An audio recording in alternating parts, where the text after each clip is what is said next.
Hello, thanks for dropping in. Today we have a treat. This is a Commodore 64 and I got it with a collection of stuff. The box has a little bit of discoloration and it seems that it was bought at Canadian Tire and there's a little damage on the box, but the fellow said he does not really think this has ever been used. And the serial number supposedly should match because he doesn't think it's ever been out of the box. So let's find out what is within. Oh look, GEOS for the 64, at least and Quantum Link. Quantum Link was quite something. GEOS, I think anybody who's watched anything of this, I didn't despise GEOS. I'm sure it had its place in the world. It just, to me, it took a nice, friendly machine that I knew everything about and turned it into this slow, silly-ass thing. What is this? Oh. It is Quantum Link. Ooh. Looky. Look, it's the Q-Link thing that you would put over your function keys. I guess this one for the 64, this one for the 128. And inside, yes, the discs are there, as well as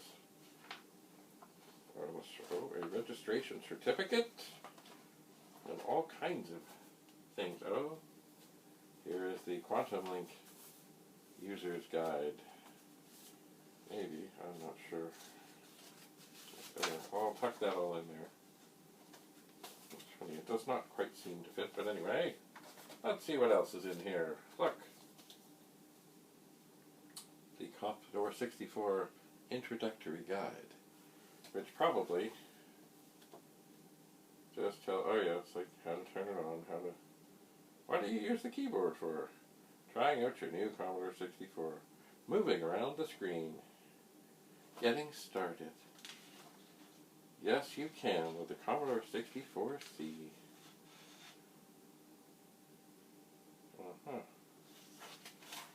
Interesting. Another, it's funny, the PET came with a tiny little manual.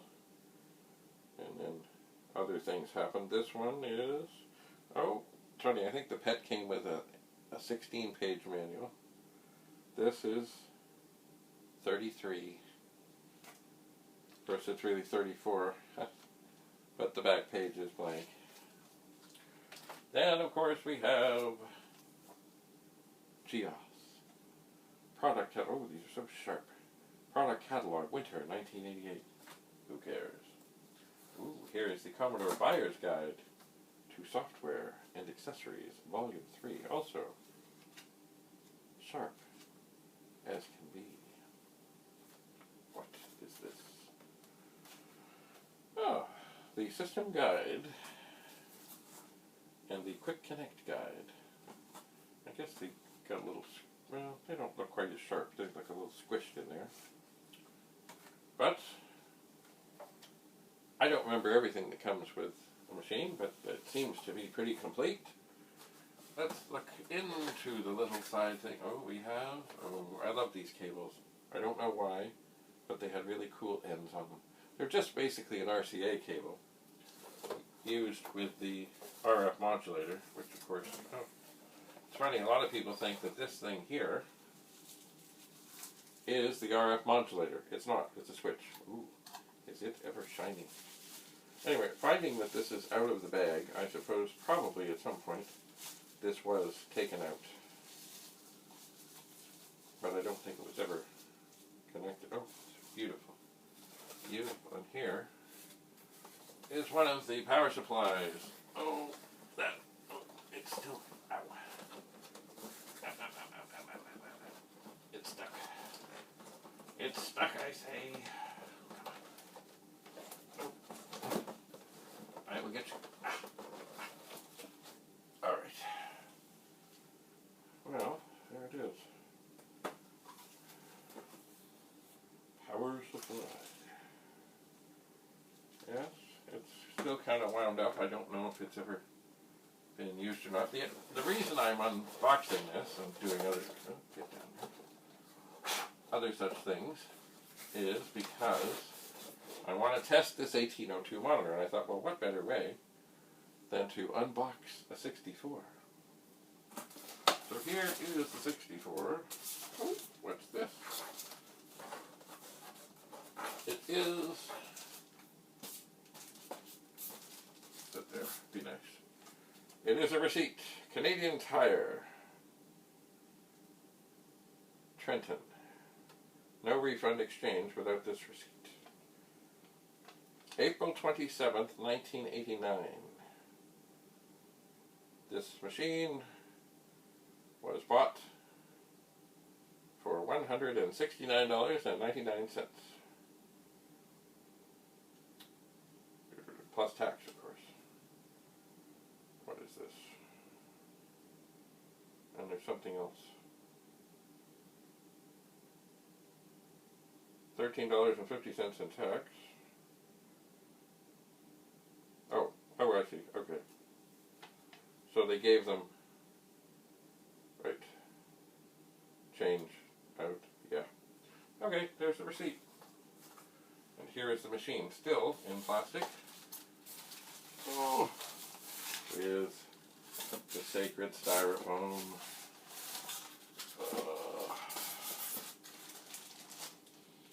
Oh, it even smells good. Alright, I will very delicately and carefully put that in there. I don't want to mess anything up here. So I will very delicately and carefully put all the paperwork and books inside. And now I don't really have enough hands. Alright. Oh, here's one thing I should check right now. Ooh, looks like they got a deal on this because the price on the outside says $199. And indeed, the serial number matches. One thing I noticed, there are, well, maybe they're not supposed to be there. There's two little rubber feet in the front, but there's none in the back. But there's like, it's raised up here. Maybe they decided they didn't need them. And just looking inside, yeah, it all looks very clean. Incredibly clean. Like, really. Not a mark on it. Like, wow. Alright, I'm going to gently set that down. And I will put this with great care up here. Oh. And you know what? Maybe I'll put that on top. Alright. Excuse me. Okay. So here we have a beautiful Commodore 64. I am going to, some people do not trust these power supplies. Indeed, they can be horrible. I have never had one. I've had them fail. I've never had one go hot, fail. And of course, Bill Hurd of Commodore fame has spoken often that he really thinks they should have had a fuse in these power supplies, and you know what? They should have. And of course, you know, I don't understand why they started to bury them in epoxy. So this being a 64C, it has an 8-pin. I've already hooked up the video cable. So it's an 8-pin video cable. And I'm not going to undo this power supply. Oh, I'm just going to slide the machine over. And put that in. So there. Wow, that is a beautiful machine. Like literally, I could just see this. Somebody got this. Well, it wasn't Christmas because it was April. Maybe Easter. Alright, so I have the monitor plugged in, and I have the cable hooked up to the monitor, and the power supply is hooked up. So it is time to see if this 64 in a box does indeed work. And how's the monitor? Oh, the monitor has some funny lines. Alright, time to apply power. Uh-oh.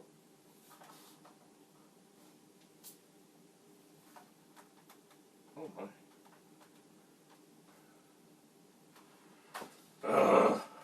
The power switch is stuck. Like stuck. Oh my golly. I'm afraid it won't move. Oh. Oh! All that.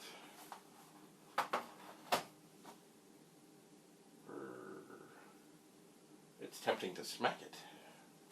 Like really, I'm going to try and push down and push up and push down and push up and push down.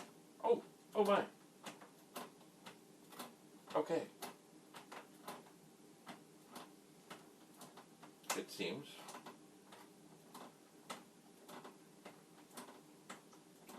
Maybe it's working. I have never had a power switch so difficult.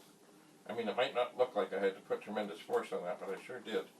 Okay, so let's see what happens with the monitor.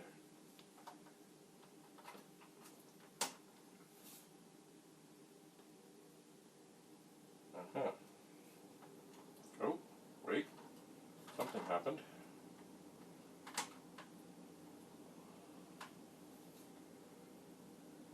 At first the red light did not come on. But now it has come on. But it's not coming on right away. I wonder if even though the switch is now switching, oh, well, hang on. Yeah, it is hard to get any reaction from the monitor if the monitor cable is not connected. Alright, let's see what we see. Alright, the red light is not on.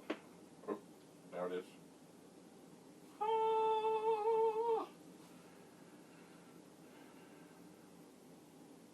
Okay. It's up, but the switch is wonky.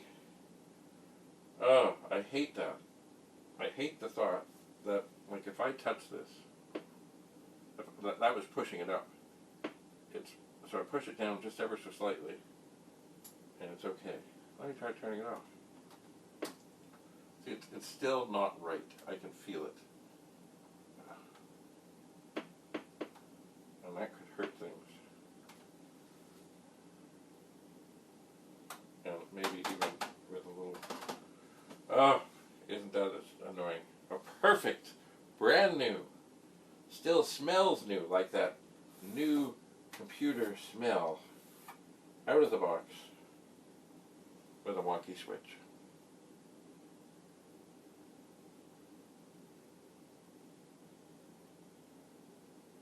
Oh well, at least I know, from what I can tell, that the monitor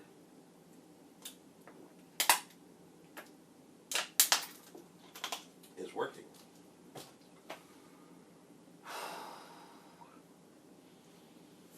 So, I just give the switch the littlest tweak up, and it's gone. I can just feel it's off, and then of course it will come up. Well, I'm not doing it now, but I'm going to turn it off because I don't want this thing to go on and off and fiddle around a whole bunch. Because that too is not healthy. I wonder what screw... Oh! Oh no! The warranty sticker, of course it's intact. Oh boy. Boy, oh boy, oh boy, oh boy, oh boy. Oh. Ah! My glasses have come apart. I'm just going to look and see. I suspect this probably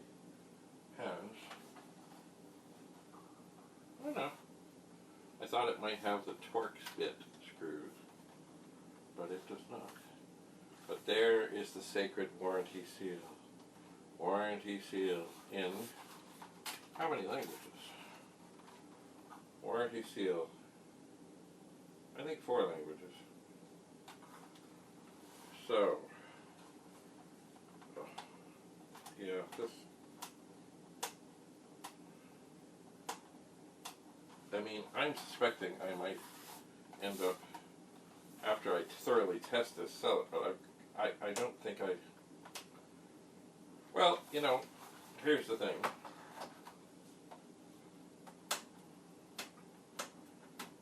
Maybe if I work the switch a bit.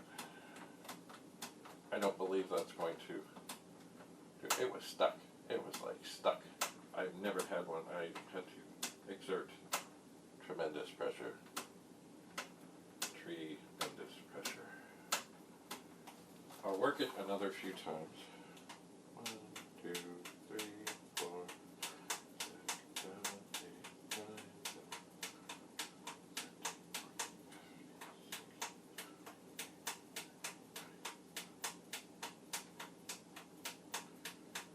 10, maybe something to do, but I can feel it. Like, it's not secure. It's like when I'm just pushing on it. It's like when I leave it down. When I push it up and push it down just a bit, it's okay. But I suppose the thing of it is if I do decide to sell this, I can either say, look, the power switch is a little wonky, and I mean, if you want to just have this on display, so be it. Turn that off.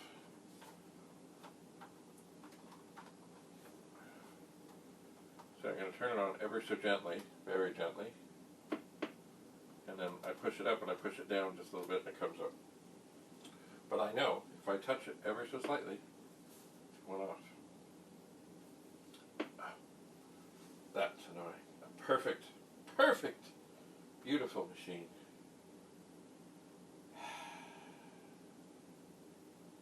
I will have to ponder this.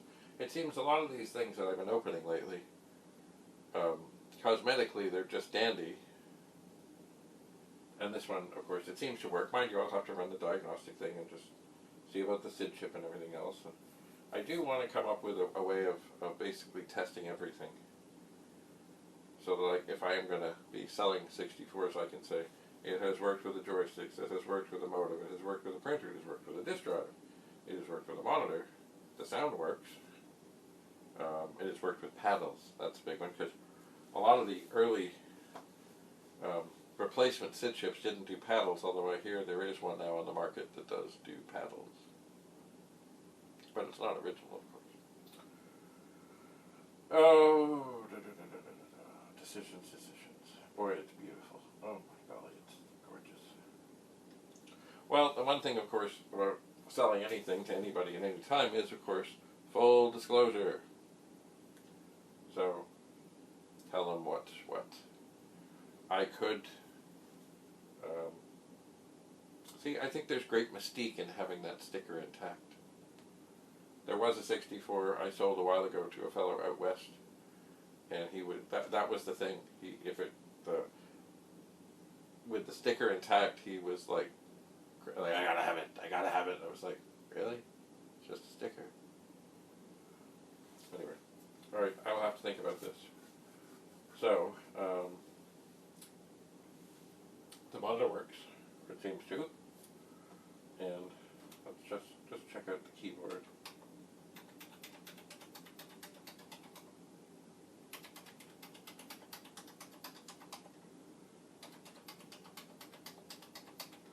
Oh yeah.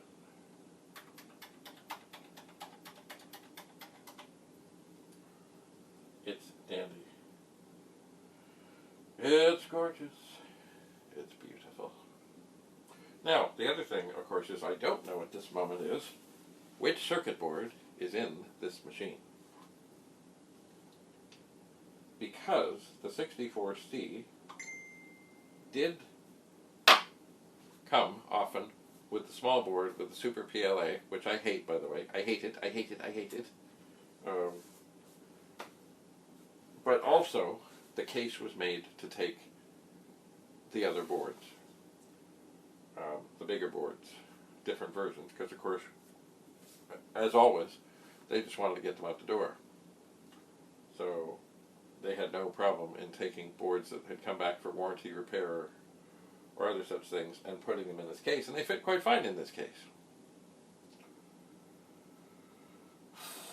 So I don't know what version is in there, and so I can't really tell people what version is in there. Oh, the torture and the torment. Oh well, I will have to think about this. For the moment, I will leave this here to burn in, which I hope does not mean go up in smoke. I hope. Anyway, I have another such 64 to look at some point. Supposedly still in the box and all that. Supposedly matching numbers. But not today, not now. I need to carry on, go into the other room and clear the deck, as it were, so that I can get this machine, and there's another machine sitting here, and the three others all together, so I can very carefully figure out what works, what doesn't, what can be saved, what cannot, what might be good for parts. We'll see. This one here, this keyboard, see, I'm down one keyboard. I guess right now there are 5 of these machines. I only have 4 keyboards. This one here, I've seen online, a fellow has made some beautiful key reproductions, beautiful things. And this would be a very good candidate for that, because this keyboard is used and worn, and it even has a couple of keys that have been, or keycaps that have been swapped. Mind you, the whole keyboard looks dirty. I just saw there was a fellow online and he was washing. I've never taken one of these keyboards apart, but I guess the keys pop off, but he was washing them all. And really, right around here, they look pretty awful. They do. Oh well. That's another story, another day. Here we have a brand new, just recently unboxed Commodore 64. As far as I can tell, all the documentation intact. Power supply is still wrapped up in things, although maybe, I don't know, maybe it's been out. But certainly it hasn't been very out, it hasn't been very used, because it is gorgeous. But sadly, a wonky power switch. Well, that's enough for now. Until we meet again, stay safe and stay tuned. Many more videos to come. Many, many, many more. Including, I am going to try to get together, when I get all these machines, the little screen pets together and everything, I'm going to try and take a family portrait as such, and get every single pet that I have all together in one spot at one time. Because ultimately, they're not going to last here. They will find, some of them will find new homes. Anyway, one family portrait. And the other thing, for those that are familiar with the Transactor, there was a picture on the cover one time. It was the back of Carl Hilden sitting in front of a desk. There's disk drives everywhere. I've always wanted to try and recreate that. And I can't do it exactly as it was, but I still think I can do pretty well. So that's another thing I want to do. I do. But not today. So we'll leave this to burn in. Won't touch the switch. And I bid you farewell. Until we meet again, keep your stick on the ice. And I think the expression is, if the women don't find you handsome, they should at least find you handy.